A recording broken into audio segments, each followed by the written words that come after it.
Thumbnail చూసి వచ్చారు కదా, ఇక్కడ చూడండి వినిపిస్తుంది కదా, ఇదంతా ప్లాస్టర్ ఆఫ్ ప్యారిస్, లోపలంతా డొల్లా.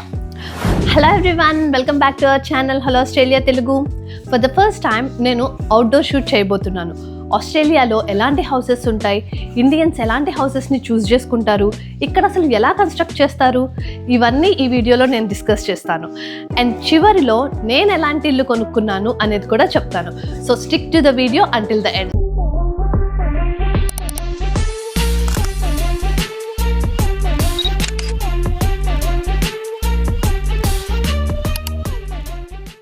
సో నేను ఇప్పుడు ఒక ప్లేస్కి వెళ్తున్నాను. సో వెళ్తూ దారిలో కూడా మనం మాట్లాడుకుంటూ వెళ్దాం. So travel with me.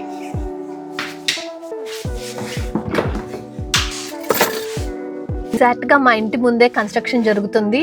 వీళ్ళు కన్స్ట్రక్షన్కి చాలా టైం తీసుకుంటారు. అవి హౌసెస్ అయినా లేకపోతే రోడ్స్ అయినా కానీ ఎంత హారిబుల్గా ఉంటుందంటే వెయిటింగ్, రోడ్ బ్లాక్స్ చేసేస్తారు, మాట్లాడితే రోడ్ క్లోజ్డ్ అంటారు. హారిబుల్ అని చెప్పొచ్చు.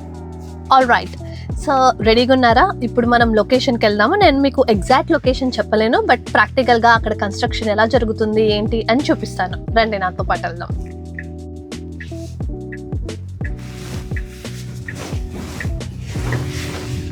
సో మనకి జర్నీ 7 minutes ఉంది.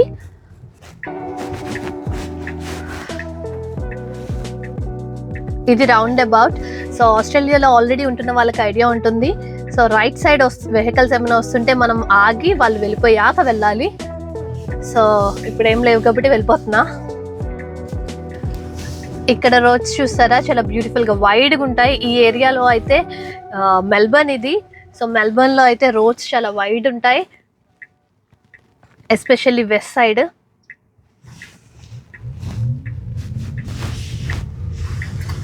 సో ఆస్ట్రేలియాలో బస్సెస్, ఇది షాపింగ్ మాల్, అవి సోలార్ ప్యానెల్స్ మా ఇంటి మీద కూడా ఉన్నాయి. ఈసారి కుదిరినప్పుడు హోమ్ టూర్లో అవి కూడా చూపిస్తాను.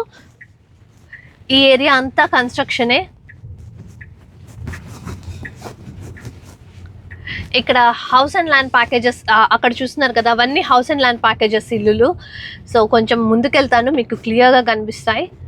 అన్ని ఇల్లులు సిమిలర్గా ఉన్నాయి. అవి town houses, house and land ప్యాకేజ్లో తీసుకోవచ్చు. సో అంటే మనం ల్యాండ్ అండ్ హౌస్ కలిపి మనకి వాళ్ళు ఇస్తారు. చాలామంది, కొంతమంది ఫస్ట్ హోమ్ బయింగ్ చేసేవాళ్ళు ఈ హౌస్ అండ్ ల్యాండ్ ప్యాకేజెస్తో వెళ్తారు. బట్ నా సజెషన్ అయితే అవి వద్దని, ఎందుకంటే అవి మనకి ఇండివిజువల్ హౌస్లా కాకుండా అవి టౌన్ హౌసెస్ కాబట్టి. అది జస్ట్ నా పర్సనల్ సజెషన్, బట్ తీసుకునే వాళ్ళు ఉంటారు. ఇన్వెస్ట్మెంట్ హౌస్ కింద అయితే బెటర్ అని నా ఫీలింగ్. ఇది పార్క్. ఇక్కడ చూడండి మొత్తం ఖాళీ స్థలం. మెల్బర్న్లో వెస్ట్ సైడ్ చాలా ఫ్రీ ల్యాండ్ ఉంది, వేకెంట్ ల్యాండ్. ఎవరైనా ల్యాండ్ తీసుకుని ప్రాపర్గా కట్టుకోవాలన్నా మనకి ఏరియా అయితే చాలా ఉంది. ఆల్మోస్ట్ మనం రావాల్సిన స్పాట్కి వచ్చేసాము. ఆస్ట్రేలియాలో majority of houses outer structure మొత్తం టింబర్తో చేస్తారు. దాని తర్వాత వాళ్ళు రూఫ్ని పెంకుతో అండ్ అవుటర్ లేయర్ని బ్రిక్ అండ్ కాంక్రీట్ యూస్ చేస్తారు. సో టైప్స్ ఆఫ్ హౌసెస్లో ఫస్ట్ది సింగిల్ స్టోరీ హౌస్. ఇప్పుడు మీరు చూస్తున్నారు కదా, నా వెనకాల ఉన్నది single story house in construction. So single story house అంటే మనకి హౌస్ మొత్తం ఒకే ఫ్లోర్లో, అంటే గ్రౌండ్ ఫ్లోర్లోనే ఉంటుంది. సో ఈ సింగిల్ స్టోరీలో మనకి హౌస్ అండ్ ల్యాండ్ ప్యాకేజెస్ వస్తాయి అండ్ ఇండివిజువల్ హౌస్ కూడా వస్తుంది. హౌస్ అండ్ ల్యాండ్ ప్యాకేజెస్ అంటే ఇల్లు పక్కనే ఉంటాయి, అన్నీ సిమిలర్గా ఉంటాయి.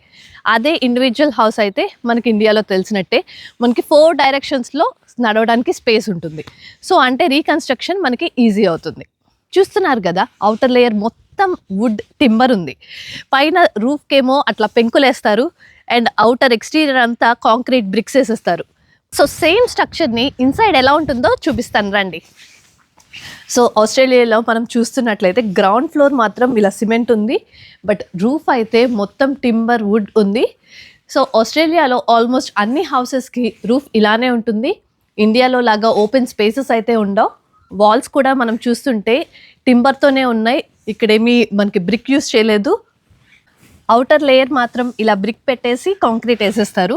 ఇంటీరియర్ మొత్తం ఇలా wood, timber and plaster of Paris వాటితో సెటప్ చేసేస్తారు. ఇక్కడ చూడండి వినిపిస్తుంది కదా, ఇదంతా ప్లాస్టర్ ఆఫ్ ప్యారిస్, లోపలంతా డొల్లా. అసలు ఆస్ట్రేలియాలో హౌసెస్ ఇలా చెక్కతో ఎందుకు కడతారంటే, ఇక్కడ నాకు కన్స్ట్రక్షన్ ఫ్రెండ్ చెప్పింది గ్రౌండ్ మూమెంట్ ఎక్కువగా ఉంటుందంట. దానివల్ల కంప్లీట్గా బ్రిక్స్తో కడితే క్రాక్స్ ఎక్కువ వస్తాయంట. అందుకనే హౌస్ లైట్ వెయిట్ ఉండాలని ఇలా చెక్కతో కడతారంట. ఎప్పటి నుండో ఇలా చెక్కతో ఇల్లు కట్టడం అనేది ఆనవాయితీలా ఉంటుంది. ఆస్ట్రేలియాలో బుష్ ఫైర్స్ ఎక్కువ కదా, ఇలా టింబర్తో కడితే ఎలా హౌసెస్ అని అనుకుంటున్నారా? మీకు ఈ డౌట్ వచ్చిందా? నాకైతే వచ్చింది. సో ఇక్కడ నేను తెలుసుకుంది ఏంటంటే, సబర్బ్స్లో అంటే ఫారెస్ట్కి దూరంగా ఉన్న ఏరియాస్లో ఇలా టింబర్తో కడతారంట. ఫారెస్ట్కి దగ్గరగా ఉన్నవి లైక్ అవుటర్ రీజనల్ సైడ్ ఉన్నవి బ్రిక్స్తోనే కడతారంట. ఎందుకంటే ఇక్కడ బుష్ ఫైర్స్ ఎక్కువ కదా, అందుకే. అంటే బుష్ ఫైర్స్ అంటే చెట్టు రాసుకుని ఇక్కడ అడవిలన్నీ తగలబడిపోతాయి. మీకు గుర్తుంటే కోవిడ్కి ముందు ఇక్కడ బాగా బుష్ ఫైర్స్ వచ్చాయి, అన్నీ సేవ్ ఆస్ట్రేలియా క్యాంపెయిన్స్ జరిగాయి. సో అలాంటి బుష్ ఫైర్స్ ఆస్ట్రేలియాలో చాలా కామన్. నేను కూడా ఒక బుష్ ఫైర్ చూశాను ఆన్ ద వే వెళ్తూ. ఇట్స్ లైక్ మనం ఏం చేయలేం కానీ it's horrible to see, but that's very common in Australia. So next reason weather conditions. ఆస్ట్రేలియాలో వింటర్ అయితే టూ కోల్డ్, సమ్మర్ అయితే టూ హాట్. సో ఈ వెదర్ కండిషన్స్ని బ్యాలెన్స్ చేయడానికి ఈ వుడ్ అనేది కొంచెం హెల్ప్ అవుతుంది. ఎలా అనేది చూపిస్తాను. ఇక్కడ చూస్తున్నారు కదా, ఈ వుడ్కి మధ్యలో గ్యాప్. వాళ్ళు ఈ గ్యాప్లో కైండ్ ఆఫ్ ఒక స్పాంజ్ ఫోమ్ లాంటిది అండ్ ఫాయిల్ అవన్నీ ఈ లోపల పెట్టి పైన ప్లాస్టర్ ఆఫ్ ప్యారిస్ వేసి కవర్ చేస్తారు. సో దానివల్ల మనకి వింటర్ అయితే టూ కోల్డ్ కాకుండా, సమ్మర్ అయితే టూ హాట్ కాకుండా మనకి ఎయిర్ కండిషనింగ్ ఆన్ చేయగానే మనకి రూమ్ అడ్జస్ట్ అయ్యేలాగా ఇది హెల్ప్ చేస్తుంది. సో ఇది 2 స్టోరీ ఇండివిజువల్ హౌస్. మనం చూస్తున్నట్లు ఈ హౌస్కి ఇటుపక్కన ఖాళీ ఉంది. సో ఇది 2 స్టోరీ ఇండివిజువల్ హౌస్. చూస్తున్నారు కదా మీరు ఆ హౌస్, అది డబుల్ స్టోరీ హౌస్. మనం ఇండియాలో దాన్నే డూప్లెక్స్ హౌస్ అంటాం. ఇంట్లోనే మనకి మెట్లు ఉంటాయి. సో అదే హౌస్ అండ్ కన్స్ట్రక్షన్లో ఉంటే ఎలా ఉందో చూడాలనుకుంటున్నారా? అలా అయితే ఇలా ఉంటుంది. Single storey and double storey ఈ రెండింటికి మీరు చూస్తుంటే మధ్యలో గ్యాప్ చాలా చిన్నగా ఉంది. It's like very minor. So ఇక్కడ ఇలా double storey house and that independent హౌస్లో దొరకటం చాలా రేర్. ఈ హౌసెస్ చూస్తుంటే కనుక మీరు రీకన్స్ట్రక్షన్ చేయాలంటే చాలా క్రిటికల్, ఛాలెంజింగ్ అని చెప్పొచ్చు. ఎందుకంటే చాలా తక్కువ స్పేస్ ఉంది ఈ 2 హౌసెస్కి మధ్యలో. సో ఇప్పుడు మీకు ఒకటి చూపిస్తాను, ఫాలో అవ్వండి. సో ఇక్కడ మనం అబ్జర్వ్ చేస్తే ఇదొక ఇల్లు, అదొక ఇల్లు. ఈ రెండింటి మధ్య డిస్టెన్స్ ఈ కొంచెం మాత్రమే ఈ 2 హౌసెస్కి డిస్టెన్స్. సో మనం రీకన్స్ట్రక్ట్ చేసుకోవాలన్నా ఏమైనా ఇష్యూస్ వచ్చినా మనకి కొంచెం ఛాలెంజింగ్ అవుతుంది. సో ఈ 2 స్టోరీ హౌసెస్లో కూడా individual and house and land packages ఉంటాయి. హౌస్ అండ్ ల్యాండ్ ప్యాకేజెస్ లాగా మనకి 2 స్టోరీ హౌసెస్లో కంబైన్డ్గా ఉంటే టౌన్ హౌసెస్ అని కూడా అంటాం. సో అటువైపు చూస్తున్నారు కదా, సో అవి హౌస్ అండ్ ల్యాండ్ ప్యాకేజెస్ అంటారు. సో హౌసెస్ అన్నీ పక్కనే ఉంటాయి అండ్ ఇండివిజువల్గా అమ్ముతారు. మనం ఇక్కడ చూస్తున్నట్టయితే అక్కడ లైక్ అరౌండ్ 6 to 7 హౌసెస్ ఉన్నాయి. వాటిని ఇండివిజువల్గా అమ్ముతారు. అవి కన్స్ట్రక్షన్లో ఉన్నాయి ప్రెజెంట్, మీరు అవి కూడా అబ్జర్వ్ చేయొచ్చు. సో ఇదే వుడెన్ కన్స్ట్రక్షన్ మీకు కాంక్రీట్లో ఎలా చేంజ్ అవుతుంది అనే క్వశ్చన్ వచ్చిందా? అలా చూడాలంటే ఇటు చూడండి. సో అక్కడ ఉన్న వుడెన్ కన్స్ట్రక్షన్ ఇటు కాంక్రీట్లో ఇలా మారుతుంది. దీన్ని ఇంకా ఫినిష్ అవ్వలేదు, బట్ దాని మీద కంపేర్ చేస్తే కొంచెం నెక్స్ట్ స్టేజ్ ఆఫ్ కన్స్ట్రక్షన్లో ఉంది. సో నా వెనకాల చూస్తున్నారు కదా, అదే హౌస్ అండ్ ల్యాండ్ ప్యాకేజ్లో వచ్చే టౌన్ హౌసెస్. సో మీరు చూస్తున్నారు కదా, అవి హౌసెస్ ఒకటి కంటిన్యూస్గా ఉంటాయి, అంటే అతుక్కుని ఉంటాయి. మనకి ఇండివిజువల్ హౌసెస్ కింద వాళ్ళు అమ్ముతారు, బట్ అవి అయితే house and land packages and అతుక్కుని ఉంటాయి. ఈ టౌన్ హౌసెస్లో ఉన్న మేజర్ డ్రాబ్యాక్ ఏంటంటే వాళ్ళు వాల్ షేర్ చేసుకుంటారు. అంటే 1, 2, 3 హౌసెస్ అన్నీ అతుక్కుని ఉంటాయి, కొంచెం కూడా గ్యాప్ ఉండదు. సో వాళ్ళకి ఓనర్స్ కార్పొరేషన్ అని ఒక అసోసియేషన్ ఉంటుంది, దానిలో పర్మిషన్ తీసుకోవాలి. అంటే ఇప్పుడు సెకండ్ హౌస్ వాడు ఏదన్నా రినోవేట్ చేయాలి అంటే తన అడ్జసెంట్లో ఉన్న ఫస్ట్ అండ్ థర్డ్ హౌస్ వాళ్ళ పర్మిషన్ ఉండాలి. సో ఇలాంటి కాంప్లికేషన్స్ అన్నీ టౌన్ హౌసెస్లో వస్తాయి. And another type of house is units. Usually apartments units అనేవి లగ్జరియస్గా ఉంటాయి, ఎస్పెషల్లీ ఇన్ మెల్బర్న్ సిటీలో. మనకి సిటీకి క్లోజర్ టు సిటీ ఉంటాయి ఈ అపార్ట్మెంట్ యూనిట్స్.